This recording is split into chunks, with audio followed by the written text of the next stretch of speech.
Hello students, I am Priyanka Poddar. तो आज हम करने वाले हैं वेस्पर थ्योरी।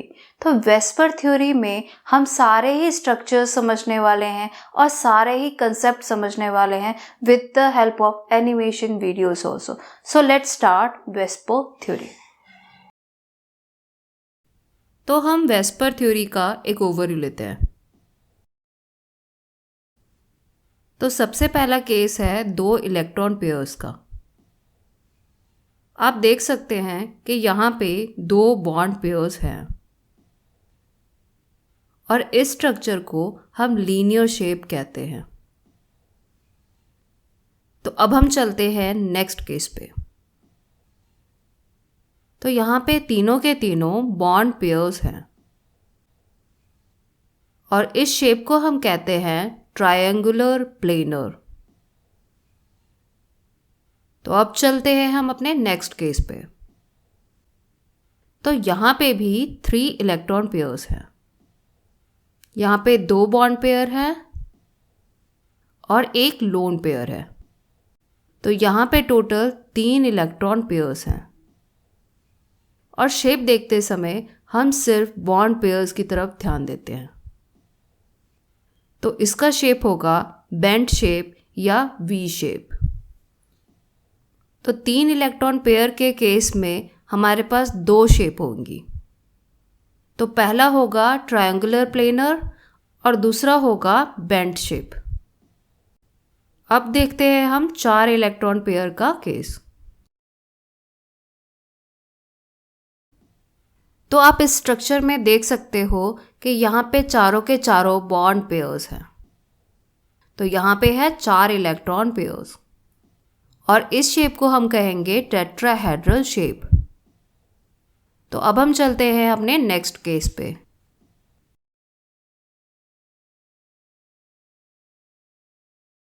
तो इस केस में है हमारे पास 3 बॉन्ड पेयर और एक लोन पेयर।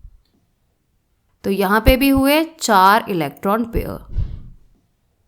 तो इस शेप में भी हम सिर्फ बॉन्ड पेयर्स को देखेंगे। तो ये शेप हुआ ट्राइगोनल पिरामिडल। तो अब हम चलते हैं अपने नेक्स्ट केस पे। तो इस केस में हमारे पास 2 बॉन्ड पेयर और 2 लोन पेयर्स हैं। इसका मतलब कि टोटल 4 इलेक्ट्रॉन पेयर्स। तो ये भी हो गया 4 इलेक्ट्रॉन पेयर का केस और इस शेप को हम कहते हैं वी शेप। तो आप देख सकते हो कि यहाँ भी बन रहा है वी शेप। तो 4 इलेक्ट्रॉन पेयर में हमने 3 केसेस देखे। तो पहला है टेट्राहेड्रल, तो दूसरा है ट्राइगोनल पिरामिडल और तीसरा है वी शेप। तो ये भी हो गया कंप्लीट। तो अब हम करते हैं 5 इलेक्ट्रॉन पेयर का केस। तो यहाँ पे है पहला स्ट्रक्चर। यहाँ पे पांचों के पांचों बॉन्ड पेयर्स हैं। 3 बॉन्ड्स इक्वेटर पे हैं और 2 बॉन्ड्स एक्सिस पे हैं। तो इस स्ट्रक्चर को हम कहते हैं ट्राइगोनल बाइपिरामिडल। तो अब हम देखते हैं अपना नेक्स्ट केस। तो यहाँ पे भी हमारे पास 5 इलेक्ट्रॉन पेयर्स हैं। तो यहाँ पे हमारे पास 4 बॉन्ड पेयर्स हैं और एक लोन पेयर है। तो यहाँ पे भी 5 इलेक्ट्रॉन पेयर्स हैं। तो इस स्ट्रक्चर को हम कहते हैं सी सॉ शेप।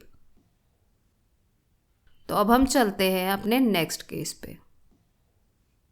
तो टोटल यहाँ पे 3 बॉन्ड पेयर्स हैं और 2 लोन पेयर्स हैं।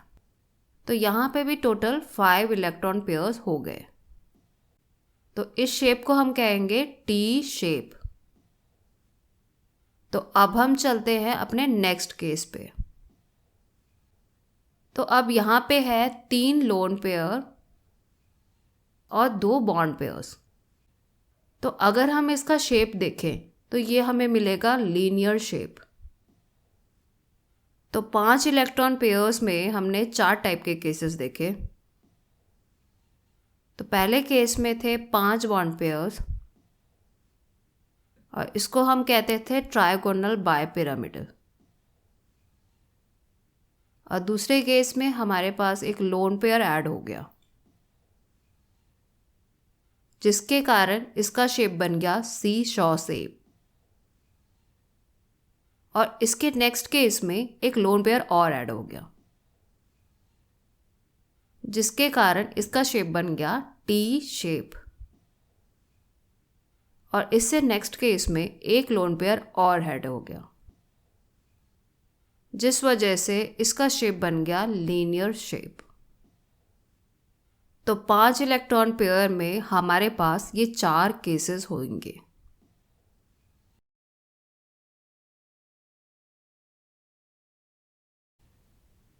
तो अब हम करते हैं 6 इलेक्ट्रॉन पेयर के केसेस। तो ये है हमारा स्ट्रक्चर, जिसमें है हमारे पास 6 के 6 bond pairs. 4 bond pair square plane पे हैं और 2 बॉन्ड एक्सियल पोजीशंस पे हैं। और इस शेप को हम कहते हैं ऑक्टाहेड्रल शेप। तो अब हम चलते हैं इसके नेक्स्ट केस पे।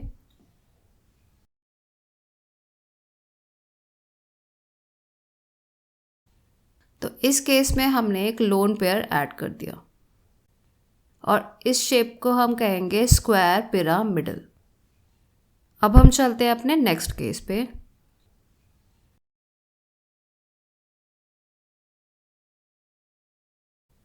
तो यहाँ पे हमने एक लोन पेयर और ऐड कर दिया। तो यहाँ पे बॉन्ड्स है हमारे पास, बस एक ही चीज़ बन रही है, दैट इज स्क्वायर प्लेनर। तो इस स्ट्रक्चर को हम कहेंगे स्क्वायर प्लेनर। तो ये है 6 इलेक्ट्रॉन पेयर के केसेस। पहला है ऑक्टाहेड्रल, दूसरा है स्क्वायर पिरामिडल और तीसरा है स्क्वायर प्लेनर। तो हमने वेस्पर थ्योरी के सारे स्ट्रक्चर देख लिए हैं।